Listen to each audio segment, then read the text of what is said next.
Welcome to the other side. I'm Will, and I got a special guest with me from our Facebook page, Force Awakens. Richard, how you doing? I'm good. How are you? I'm doing excellent. I'm talking about my favorite subject, that's Star Wars. Now, I was watching the trailers again just the other day, and watching the first teaser trailer got me asking some questions. The line that stuck out to me was, There has been an awakening. Have you felt it? The dark side. And the light. the last time we see Luke Skywalker, he's standing in front of the Inferno, burning his, doing a ceremonial burial. Now, 30 years later, he's gone. He's like Obi-Wan gone. Why is the Force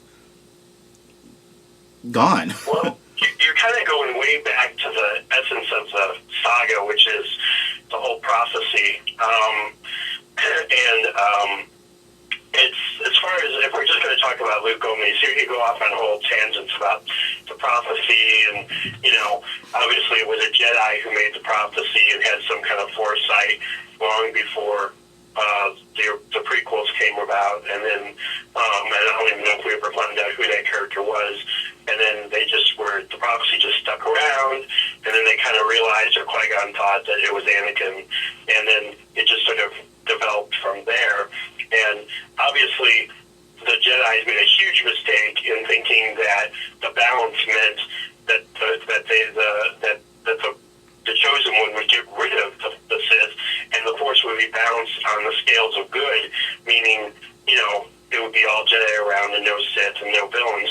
But obviously they didn't think about the key word being balance, which means equal, which means two Sith should be two Jedi, right, and there would be no Jedi around, only two of each. Well, interesting, though, now that we're talking about it, because I didn't think about it before, but you have somebody on the side of evil doing the dialogue narration for the first trailer, and then you have Luke who is on the side of the good, doing the narration for the second trailer. And I think I want Leia to do the third in her slave Leia outfit. Yeah. Luke is obviously talking to another character in the trailer.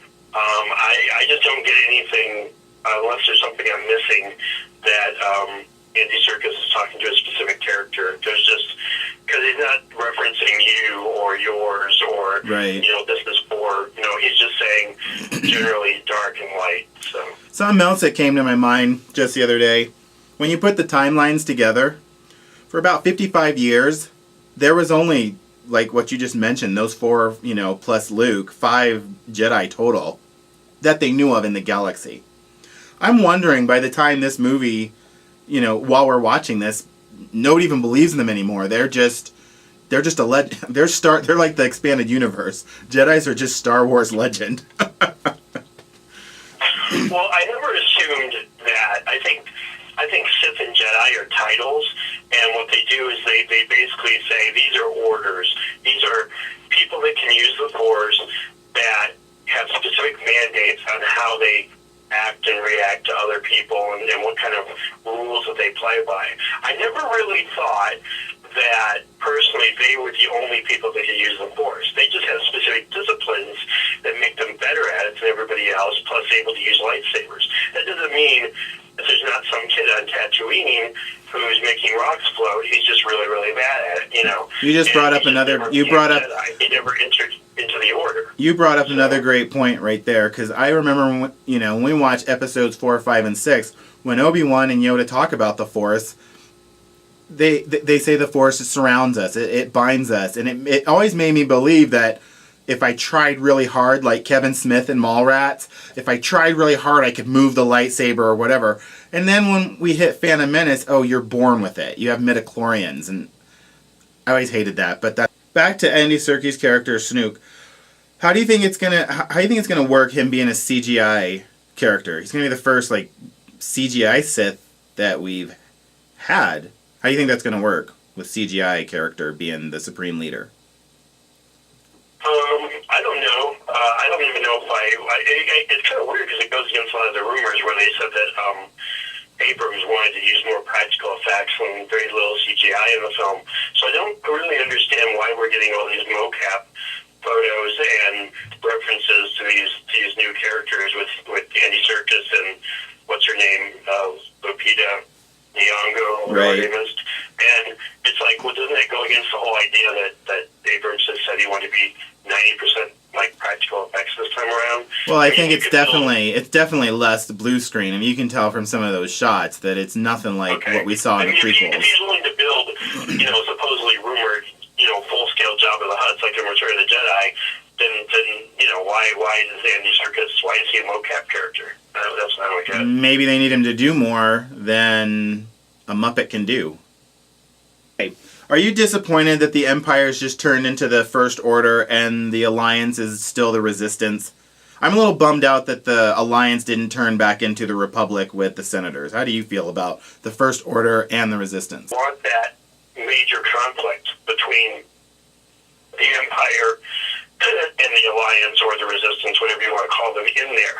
And we touched on this, I guess we talked about this before, you and I.